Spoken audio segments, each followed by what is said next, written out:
Hey you, it's true, and maybe you share my sentiment that the SSS tier has gotten a bit too crowded recently. So for this edition, all S tier or higher characters get automatically demoted by one tier. This is just the start into this database tier list. Further changes will come after we check out the new units first.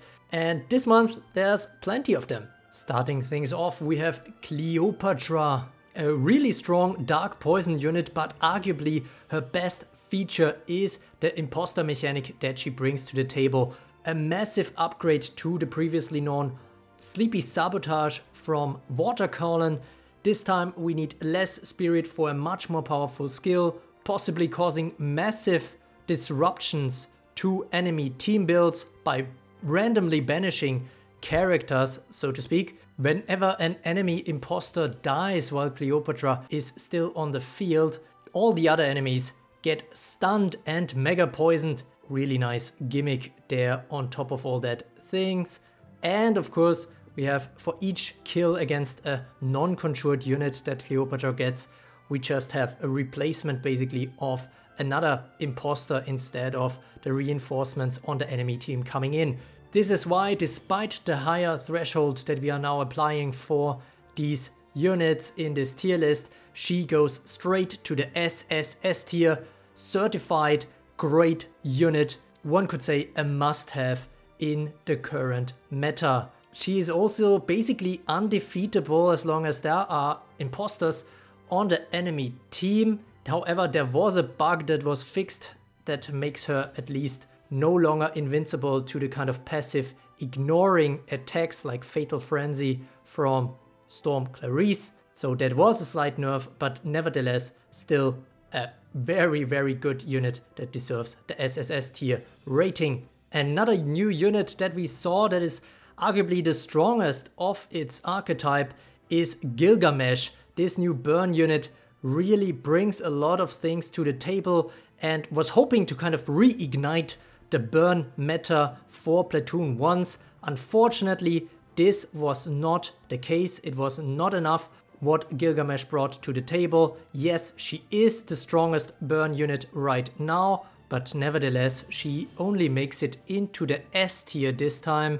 There are more and more stun wards going around, which hurts her great initial stun. And also poison is becoming a bit more prevalent nowadays, which means additional pushback against burn. Despite the scene being kind of set up for a little bit of a burn revival with like strong earth cursed sleep characters like Kaguya, like Sleeping Beauty, like Bright Rizette, but it's not enough. But maybe actually going to Bright Rizette next, Gilgamesh's release is possibly holding her back a little as well. We have a Bright Rizette with the new feature, the Noxious Sleep, which turns into Mega Poison after a set time has passed. She is a unit that can do very little when facing a burn team, but if she pops off, it can be quite deadly. She can initially get off a lot of turns right at the beginning. The Noxious Sleep feature is also very nice in poison teams because standard attacks do not wake up enemy units from their noxious sleep, so that is definitely a very new and powerful mechanic. She has basically up to 3 endures that she gains whenever an enemy unit that is sleeping or poisoned gets the turn, and that can happen of course quite a lot if she is in certain teams, so she can be quite annoying to kill. However, one of her main weaknesses besides burn is poison, so funnily enough the kind of poison resurgence doesn't really help her potentially, and so for now she also has to endure the way to the S tier. 1 week after Bright Rizette's release, we already saw another poison unit released in Dark Sun Wukong. This time, however, not a sleep poison hybrid, but really fully focused on that kind of poison skill set. And the fun and crazy thing about this unit is definitely the kind of duplication that she can in most cases pretty easily pull off if she is on the battlefield at the start of a battle.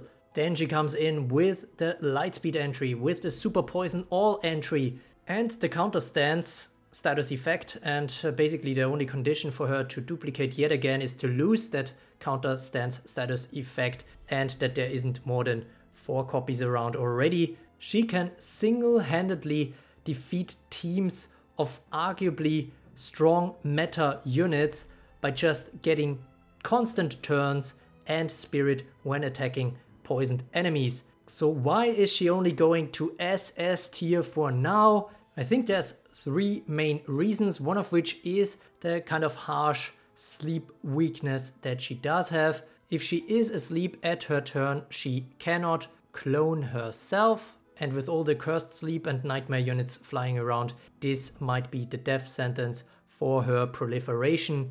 We still see a very strong sleep meta in the game right now, and with a universal unit like Water Anya, this is not going to go away anytime soon. And that also flows a bit into the second reason, which is that she is really kind of fully embracing that kind of poison skill set, and with some of the meta units that we have, this is not the best combination, although I do like her with somebody like Rizette, with Cleopatra and stuff like that, despite not being perfectly aligned with their objectives. And thirdly, but she isn't alone with that problem, sometimes her AI is just a little bit wonky, where she doesn't choose to clone herself and instead maybe goes for another attack and then runs into a thorn or gets slept by an entry. So that is always not so nice to watch her basically bloodline die due to some mistake like that, or maybe, you know, running out of spirit and then not being able to use it. All that being said, still super great unit, and arguably I think the best starter unit in the game right now. So if you are on a new server, if you're starting out fresh, this is the unit that you should get if you have the chance. I can only imagine the havoc she can wreak on teams that are not fully fledged yet, even if you only have 1 high level copy of her. As for the new units, Otohime and Dark Cinderella, there's no data yet, so no tier for them. Small prediction from my side on Otohime is that she will not go above S tier in my tier list. I actually wouldn't even be surprised at this point if she only gets to A tier. From Dark Cinderella, on the other hand, we don't even know the playable skill set yet, so let's see where she does and if she can continue the legacy that Light Cinderella has left behind as a unit that basically claimed the #1 spot for a few months in a row. Moving on to the tier changes, and we start at the bottom. Looking into the graveyard tier, we have 2 units that are fallen now, and one of which is Fire Hibiki, a previous top 3 unit at the start of 2.0, and Earthray, an early 2.0 unit and the first that enabled entry unit abuse basically with her Shikigami skill. 2 other units are replacing them in the F tier. We have Rin, this poison unit that is currently being overshadowed by all these new really strong poison releases, and also Fire Mirai, who still had a place in some burn teams but now finally has to pretty much give it up to Gilgamesh. Another drop can be observed in the E tier, where we now see Dark Snow White, previous #1 unit in the first summer of 2.0. She was the go-to unit at Dawn for a few months. Maybe that reminds us a little of another Dark unit right now. We do not only see drops though, we have a little switch here. Snow White goes down, Stormcallan goes up. Besides using her for her Mega Revenge, her skill set does look pretty mid at this point though, so it looks a bit like a fluke. Another Callan joins her in D tier, though she's dropping from above. It is Light Callan, the first ever unit that had a light speed entry. Unfortunately, if there is no sleeping unit easily accessible, she cannot make direct use of it, or at least not potent use of it. Honoji also feels the pressure from being replaced by Gilgamesh, and that even though she was only released in the summer as the most recent burn unit before Gilgamesh, but she already drops to the D tier with 4% usage in top teams. Burn not really running high in the meta right now is a factor there, although she apparently cannot even be considered a top 5 burn unit. Light Hibiki drops as well. One of her nice features was the banish that can now basically spammed to some degree. Yes, it's not an exact banish, but yeah, Cleopatra definitely mixes things up more. Her old count plus also has seen better days, and the Lucky Morris, of course, can actually feed savage units that have had quite the uptick around 1 year, starting around 1 year after Light Hibiki's release. Nevertheless, Light Hibiki, of course, was a long-term top unit after she was released. The same can be said for Mizuchi, who was a great closer unit. The counter skin in combination with the time drain and survival slayer was a combination to look out for in position 20, and to some degree in certain team comps it still is. That is why currently she is actually moving up to the C tier, where she is being joined by a unit that is much younger than her and actually already got a second version very recently. It is Sun Wukong. The stealth charge unit is definitely not being helped by more and more poison units coming out, one of which being Dark Sun Wukong, who is kind of a big nemesis of the original Sun Wukong. A bit of a sad drop is Water Snow White, who is dropping to the C tier down to just 10% usage, this prior top 5 unit with the counter skin, with the healing stealth and with the frozen dreams. Despite both stealth and sleep being a bit pushed back into the meta, mainly by units like Kaguya and Angel Jeanne, it does not seem quite enough for her. And on the other hand, Angel Rizette, a relatively young 2023 unit, does not seem to be able to capitalize off a new poison resurgence to some degree. She joins the C tier as well. Taking her place in the B tier, surprisingly, is Momoka. This emergency guard slash support unit seems to have some good use cases in top optimized or overperforming top teams. We just mentioned stealth a minute ago, and yes, Angel Jeanne to some degree has helped to keep some older stealth units relevant to some degree. It is not enough for Earth Misha to stay in the A tier though. She is going down to the B tier. Sad to see, of course, such a previously strong number 1 that basically dominated the meta for 1 year, something that is currently seemingly unthinkable, although maybe Water Anya wants to take a stab at it. Another water unit is basically stabbed though, and that is by her replacement that is just a superior version in all shapes and forms. So Water Colin drops to the B tier. Cleopatra just does her job much better, arguably. Still a nice unit though, holding on to that top 30 spot despite being a 2021 unit. She is currently the highest ranked 2021 unit when we exclude guards from the consideration. She is certainly not the only water unit though that falls another tier. We also see Ludmilla and Clarice drop to the A tier. Definitely a rough awakening for a unit that previously last summer touched the SSS tier even, with her nice deadly guard mechanic and a strong savage sleep skill set. Maybe her survivability is just a bit low for now if she isn't hiding behind guards with her evasive stance. On the other hand, a bit surprising for me, but Loki actually takes her spot there and goes up to the S tier. With her full mega poison skill set, she might be benefiting a little bit here from the recent poison releases in Bright Reset and Dark Sun Wukong, so she can proudly call herself a top 20 unit for now a while longer. Funnily enough, while I say this, at the other end of the spectrum we have another dark poison unit that is actually dropping from the SS tier to the S tier, or if you consider our moves at the very beginning of this video, actually a drop from SSS to S tier. King Arthur is down bad right now. She is coming more and more under pressure now from more and more strong starter units being released, and because basically her skill set loses a lot of value if she is just placed in reinforcements.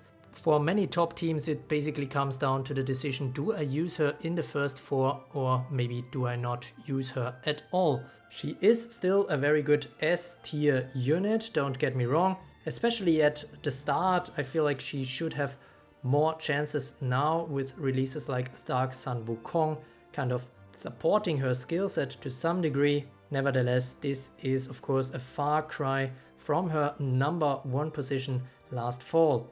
On the other hand, going up is Himiko, this stun and support unit with the wall breaker passive, getting another turn whenever she hits a unit with full HP, purifies all her teammates whenever she gets a kill, and she has that really great divine reflection, which heals, gives spirit, and also stuns potentially, and also gives her the turn, so stuns against her are only temporarily effective. Of course, still keep in mind her AI skill set is a bit nerfed, because if she is on the battlefield at the start of the battle, she will not use divine reflection right away, which might give the enemy the chance to take her out before she uses that powerful skill.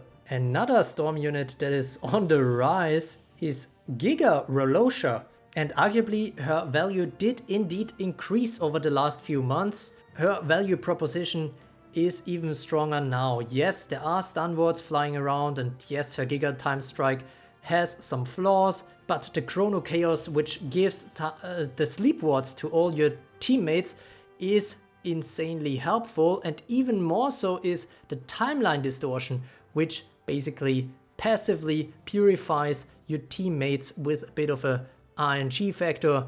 This of course not only helpful against the strong sleep units that are flying around, but also helpful with more poison in the mix as we see it right now. So definitely a unit that is deserving of the SS tier rating right now. And most of the things that I just mentioned, she can actually do at just 1 copy. And last but not least, we take a look at the SSS tier, which is becoming much more exclusive again. We only see Cleopatra there right now. Who can join her? Some have dubbed it the Anya meta on my Discord channel, and it is actually a quite fitting description, because we do see Light Anya and Water Anya go into the SSS tier. Light Anya, 1 year after her release, still in the SSS tier, still the best SSR guard around, with the stun absorb, with the endure mechanic, with the 75% heals on the first hits against her, which also makes her much more survivable than somebody like Bright Lancelot, who has some advantages over her but suffers with more and more super and mega poison units being introduced. These are hurting Light Anya too, of course, but for example, if we look at Dark Sun Wukong, Light Anya is a much better shield against her initial attacks than Bright Lancelot. And then in fact far ahead is Water Anya, far ahead of all these other units. Over 10 million true power in the SSR World rankings. She is a sleep unit, but she does bring something to the table for all teams. She basically turns all your reinforcements into potential entry unit as long as she's on the battlefield. She has the power barrier, which is also something to consider, because yes, we do have more and more armor ignoring attacks, but there are still a lot of attacks that do take that kind of damage reduction into account, and so as a passive for your entire team, this is definitely a nice to have as well. Her own survivability is really great with that kind of full heal and purify whenever she goes to, or would go to 0 HP by an attack that isn't passive ignoring, and then she can unleash the most powerful active skill in the game right now, the Aegis Overload, which gives 5 spirit, attacks all enemies, etc, etc.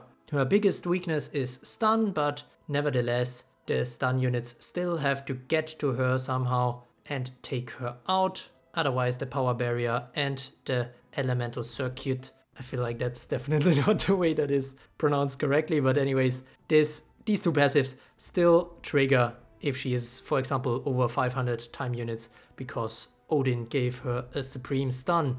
That's it. Here we have the fully updated data-based arena tier list for Evertale based on 100 top teams from around the world. All Asian, European and American OG servers are considered, so that we get as broad of a picture of the meta as possible. This whole thing takes me well over 10 hours to make, so I would really appreciate if you could support me by liking and subscribing. It is free and it really keeps me motivated to put all the time into the manual data collection. Let me know your thoughts in the comments below. Do you agree or disagree with any specific tier ratings on this new list? In any case, and as always, thanks for watching.